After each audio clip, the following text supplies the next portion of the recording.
What's going on, everybody? Welcome back here to the channel, and it is finally time, the last mock draft for 2025. It's been a long draft season. Haven't been as productive with the videos this year, but we are here. We've made it to the last mock draft. We're going to have some very interesting picks. There will be some videos post-draft as well, of course, and it will be on a live NFL draft show on the Bearcast Media YouTube channel. That I will tweet about and put on my Instagram as well. If you guys follow me there, you will see the links to that. But we're going to get started into this mock draft. Jump straight in.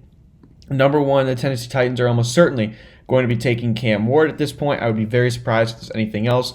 It's not every day you get to pick, the number one overall pick. And if you have a guy who you think could be your franchise quarterback, you need to take that shot because there's no guarantee that you're going to be in the same spot next year. There's never that guarantee. So you go with the guy in Ward who I think he can be a franchise quarterback. You guys know I'm very high on Cam Ward personally. Tennessee gets him there at 1. The Browns at 2. I would love Abdul Carter, but at this point in the season, I do think it will be Travis Hunter. The Browns have corners, Denzel Ward, Martin Emerson, Greg Newsome. So you think he's probably going to be more of a full-time wide receiver, although he did say he wanted to play both sides of the ball full time. I'm not sure if that's really plausible, if that's going to happen. You got to think there's way more games that happen in the NFL than there are in college. The physicality is just on another level. The snaps would be kind of ridiculous. I'm not sure he can play both sides full time, but I think the Browns would use him more as a primary wide receiver, along the outside, along with Jerry Jeudy and Cedric Tillman, I guess. Maybe Kenny Pickett throwing in the football. I mean, you got to get better somehow. Hunter does fill needs for the Browns, and I think that is ultimately where they go, which would leave the Giants at 3 with Abdul Carter. Carter's really good. He's my number one player in the class, number one edge rusher with that as well. Athletic freak, super fast off the line, great IQ, great pass rush plan. He's shifty, he's smooth. He's a little bit lighter for an NFL edge, and you already have a lighter NFL edge in Brian Burns on the other side there in New York. So you're kind of going with both your edge rushers as a slight bit light, but you can make up for that inside when you have Dexter Lawrence in there on the interior. So you're not too mad about that. You think Carter's going to be an absolute monster. He has the athleticism. He has the skill. Put him into that on the other side of Brian Burns, and you have a very, very good edge rush core for a couple years to come there in New York. At 4, the New England Patriots. This has been a very tough team for me to pick for because they could really go a multitude of different things. I could see Mason Graham here. I could see a wide receiver. I could see Ashton Jeanty. I think the most plausible scenario is offensive line, but are you thinking about Will Campbell or Armand Membu? There's a couple ways you can go about this, and I've been wanting to go Armand Membu. However, I think it is very likely at this point that they take Will Campbell. I believe he's the betting favorite there at 4. You have options. You can put him at tackle, see if he can stick there with the shorter arm length. Will Campbell has been very vocal in the pre-draft process that he thinks he can stick, so you'll see if that is true. If not, you have that second chance with him. You can move him inside the guard where he projects to be a very, very good long-time NFL guard. So you have a little bit of a second chance, and you're not mad about that pick at all there with New England. They do need to get better on the offensive line and protect Drake May. At 5, the Jaguars. This has been chalk. I know, Jags fans. I'm sorry. You need a defensive lineman. You need help on the interior. Mason Graham is there. He's my interior defensive lineman 2, behind a guy that we'll get to in a little bit. I think he's a really, really good player. Can help in the run game. Very good in the run game. Has some pass rush juice as well. You just need to get better on the interior. Maybe you're looking here at Jeanty as well. You've got 1 year left of Travis Etienne on contract. So you get, 5 years of Jeanty, of course, that 5th-year option in the first round. Maybe I've seen some Tyler Warren here. You lost Evan Ingram. You just need someone to catch the football. I know he's not actually a receiver, but he is a pass catcher, right? You just need someone to catch the football. But are you going to go with Tyler Warren here? I don't know.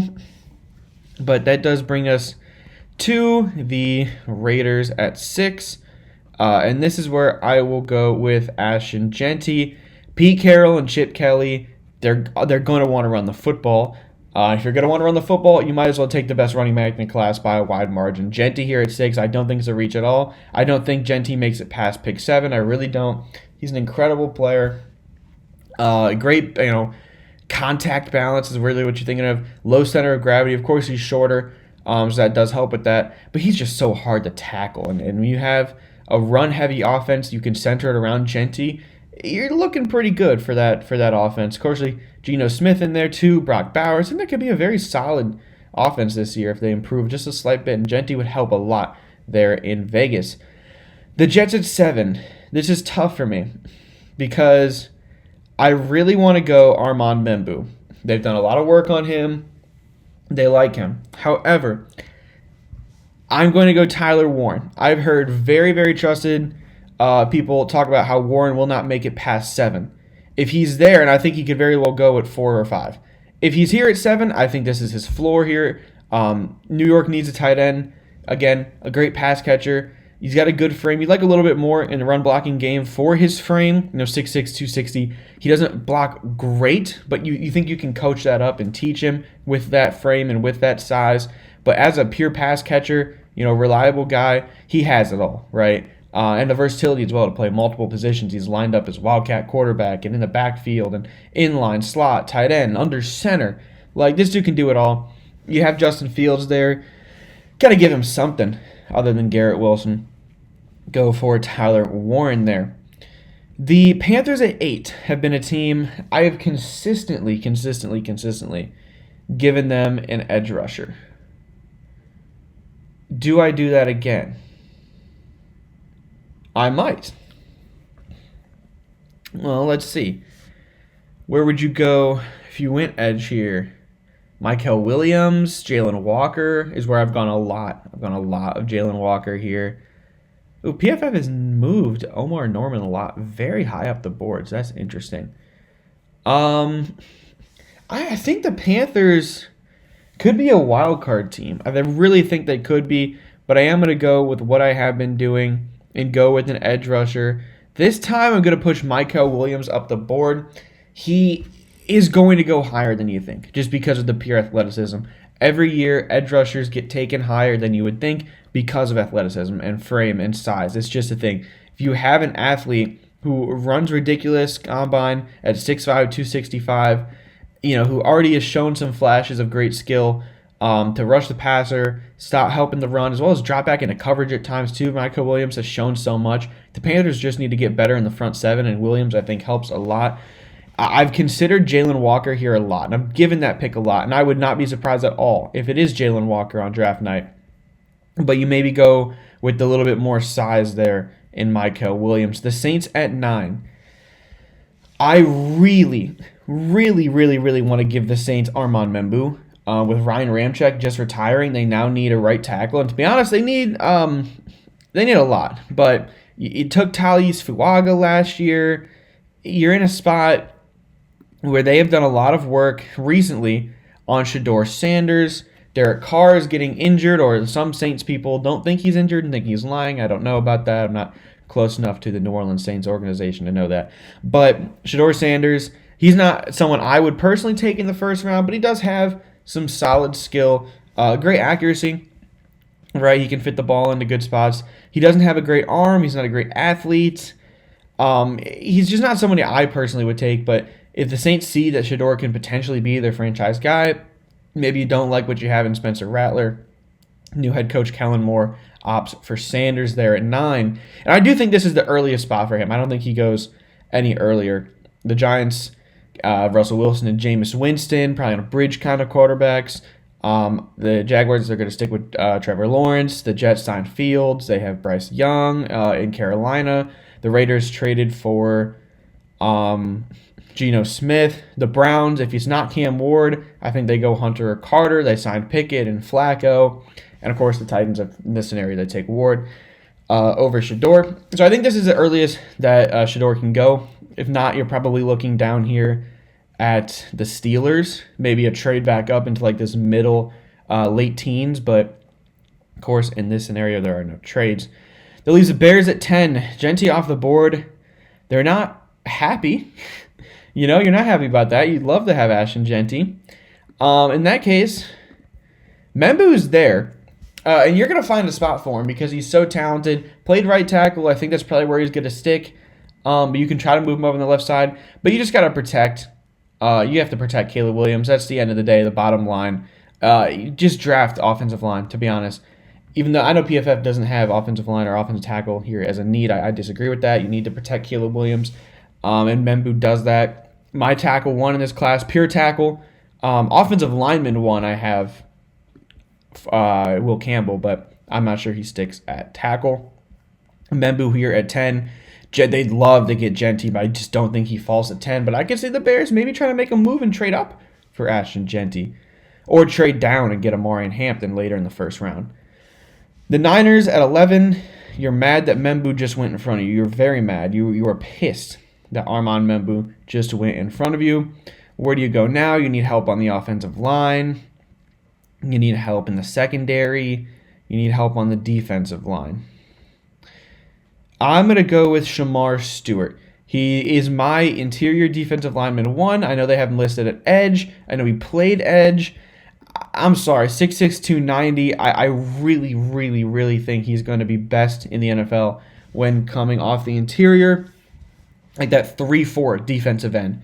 I think he would fit very well. And, of course, I know that's not the system there in San Fran. But Kyle Shanahan's going to find ways to use him over there. Stewart is an incredibly gifted athlete, crushed the combine, has great size. I'm not really worried about the lack of production with him because the way A&M used him wasn't in a straight rush spot. He was the primary disruptor in most of their sets. So I'm not worried about the lack of production.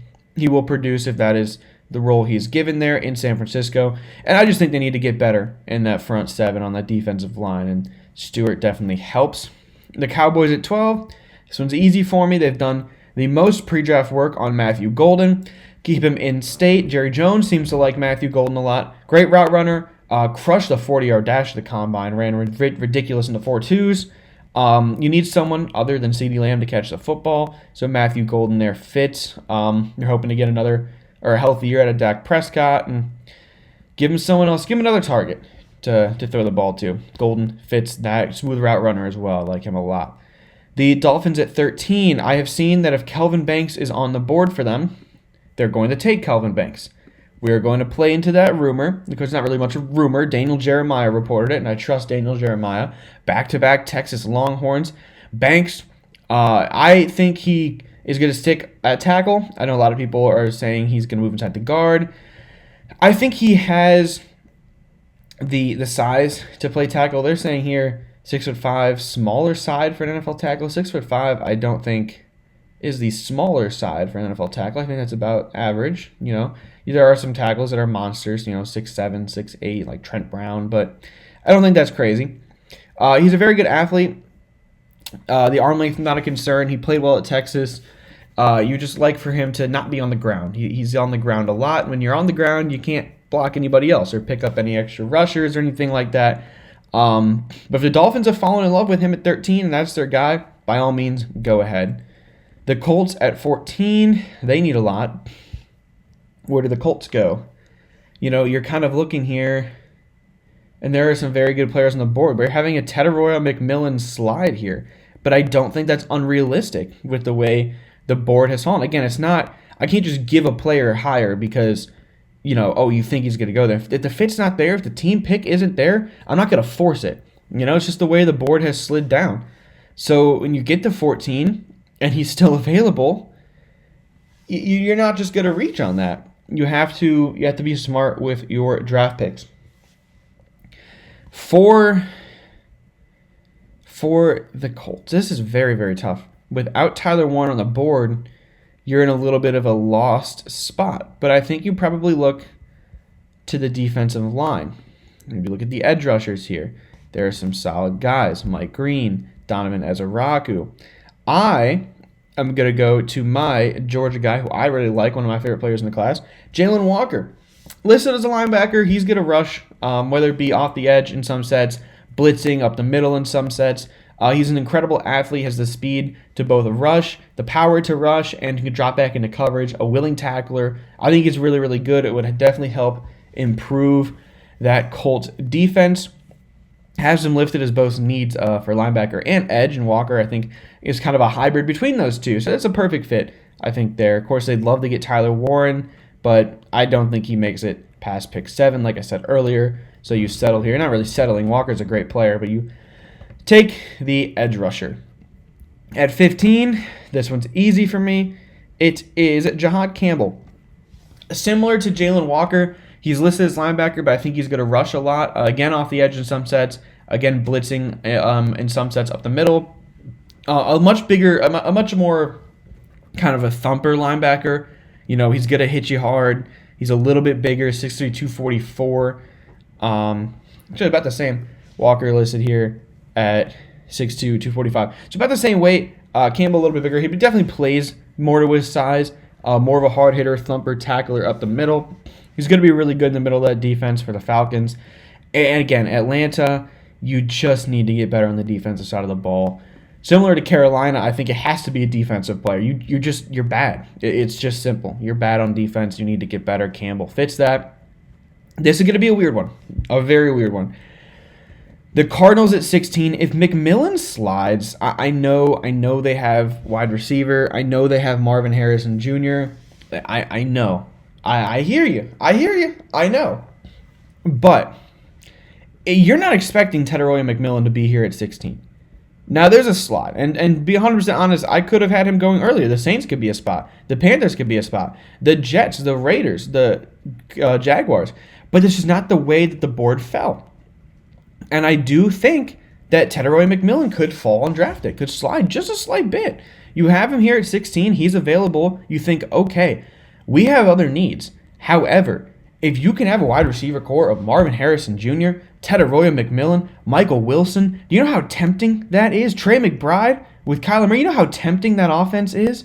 You could be electric. You could be absolutely electric. You get Kyler Murray, another weapon. It's something that if you're Arizona and you're here at 16 and McMillan is on the board, you have to consider it. And in this scenario, in my mind, they run that draft card up. They've considered it. They've said, okay, this is what it is. Let's do it. McMillan at 16.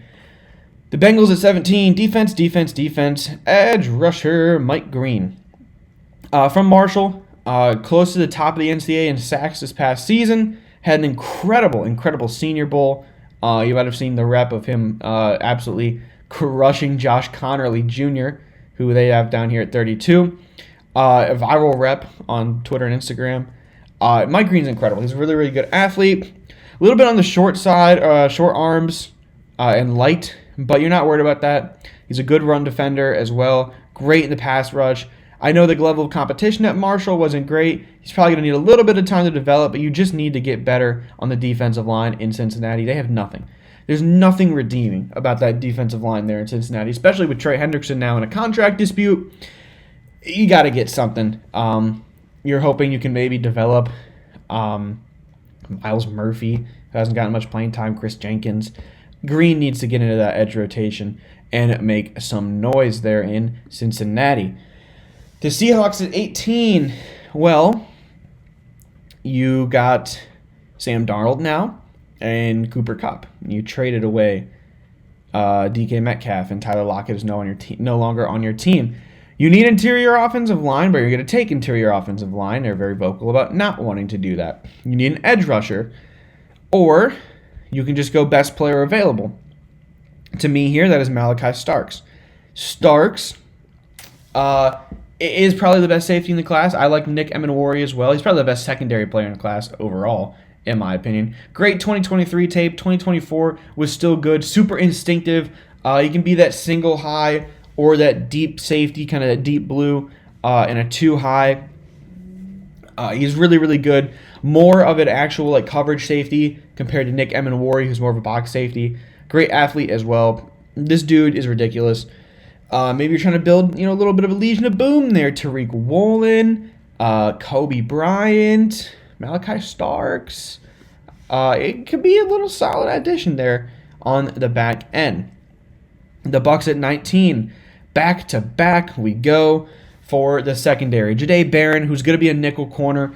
The Buccaneers need to get better in the secondary, similar to Seattle. They go with a different position here in the nickel. Barron, I think he could play outside in some sets, but you got short arms and you're short in a press man NFL nowadays. I don't think that really works. Maybe you can match him up if there's a shorter wide receiver on the outside. You think you can match up there. But for the most part, you're going to have him in the nickel, and he's a really good player. Very productive at Texas as well. The Broncos at 20. You look at who's on the board right now. You think you could consider Luther Burden. You could consider Emeka Egbuka. But I'm going to go down and take a running back, Omarion Hampton. You didn't have much of a run game last year. And you would like to get a run game next to Bo Nix, and you think that can help improve your offense even more.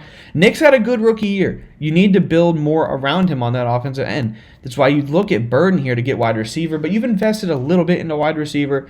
Try out, go for a running back, Omarion Hampton. I think he very well could be a first-round pick. The gap between him and Jeanty is big, but it's not big enough where it's like, okay, Hampton isn't a first-round guy still. He's very talented, and I think he can be a first-round guy. Strong runner. Probably a little bit, definitely plays bigger than Jeanty, right? Because he is bigger than Ashton Jeanty. Hampton is 6'1", 220 compared to Jeanty, who's a little bit more stout and shorter there. See if PFF has him at 5'9", 215. Right, so a little bit bigger, a different kind of running back than Jeanty. Definitely a better in the pass game.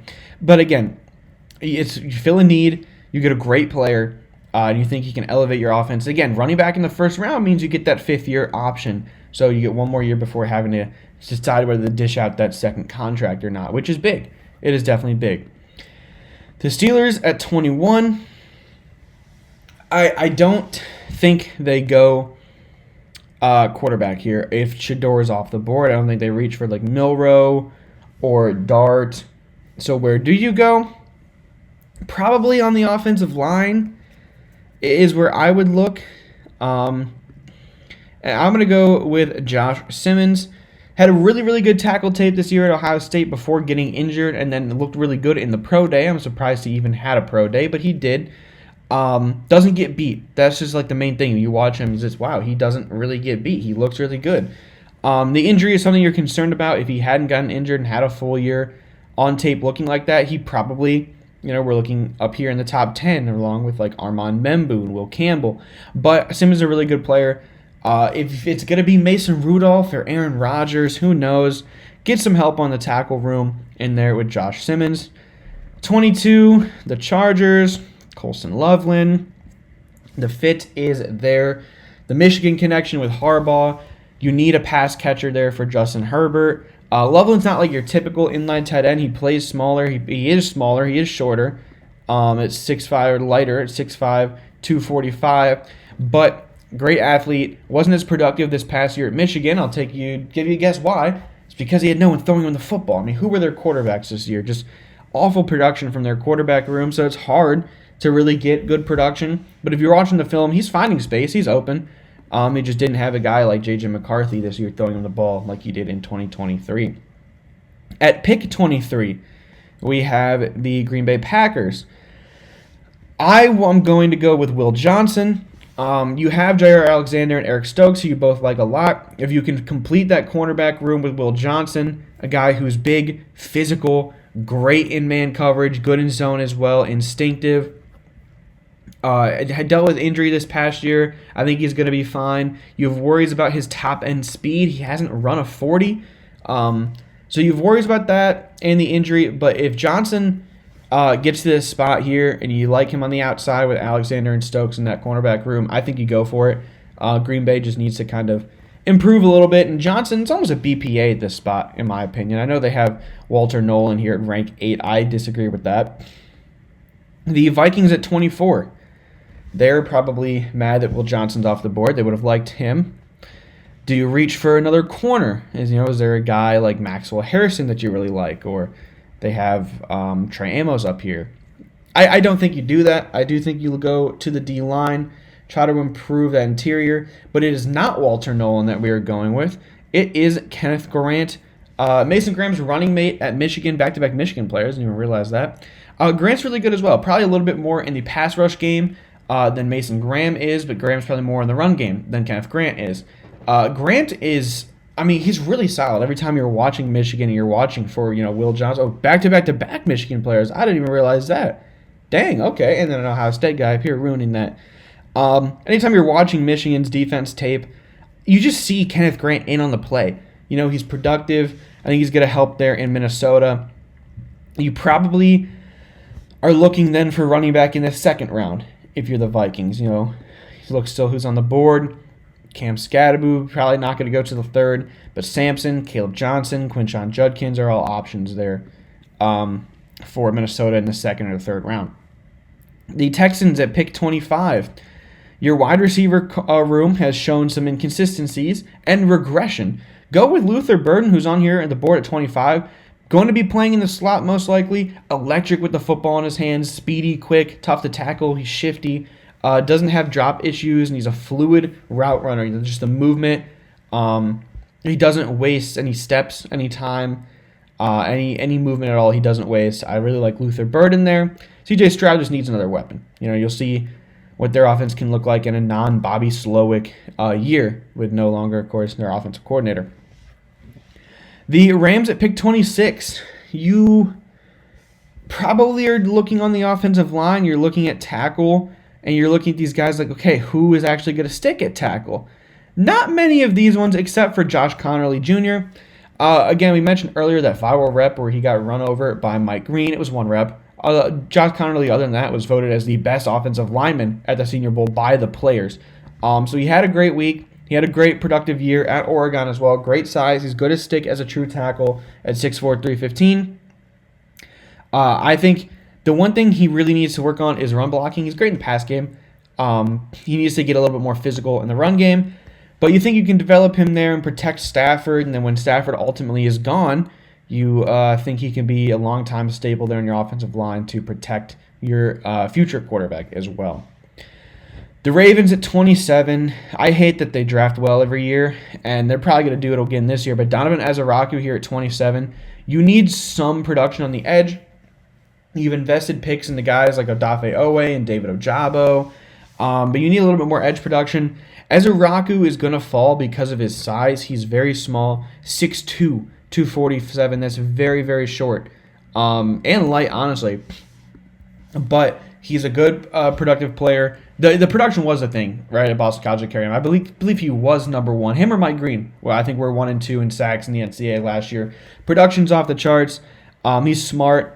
Great kind of array of pass rush moves for him. It's the athleticism and the size that's slightly holding him back, and I think he will make it down here at 27. I think that'd be a very good pick for the Raiders. Or not for the Raiders, for the Ravens. At 28, the Lions. I would love to go on the edge. I think that's where you'd really like to go. But is there an edge rusher at this point that you're going to take? Last year, when you didn't have, I'm forgetting his name, Aiden Hutchinson. That's who it was. When you didn't have Aiden Hutchinson, you lacked edge production, right? So you think that's really, really where they want to go. But if there's no one here around, says any wide receiver as well, I disagree with that. You probably do go edge. You probably do take the guy in James Pierce Jr. He was here.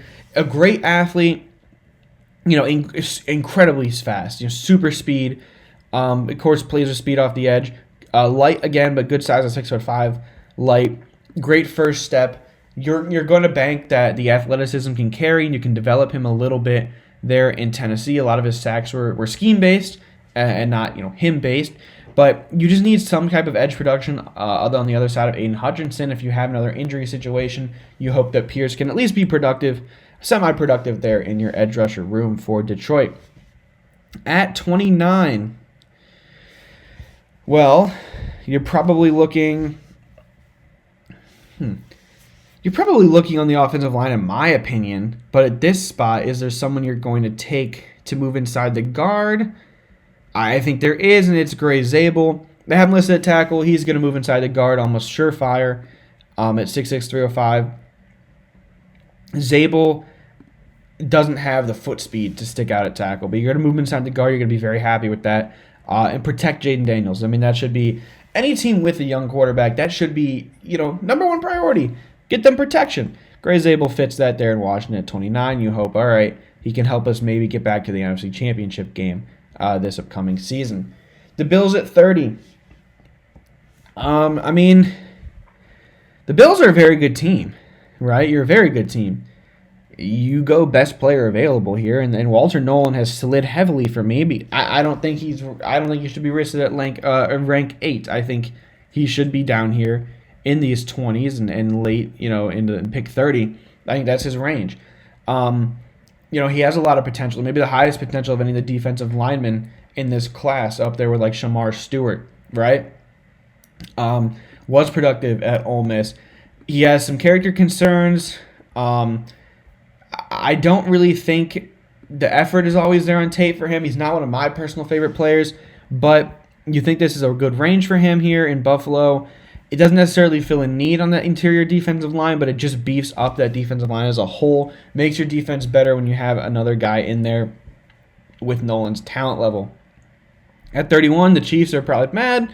They would have considered him, if I'm going to guess. Where do you go if you're the Chiefs? You're probably looking on the defensive line again, right?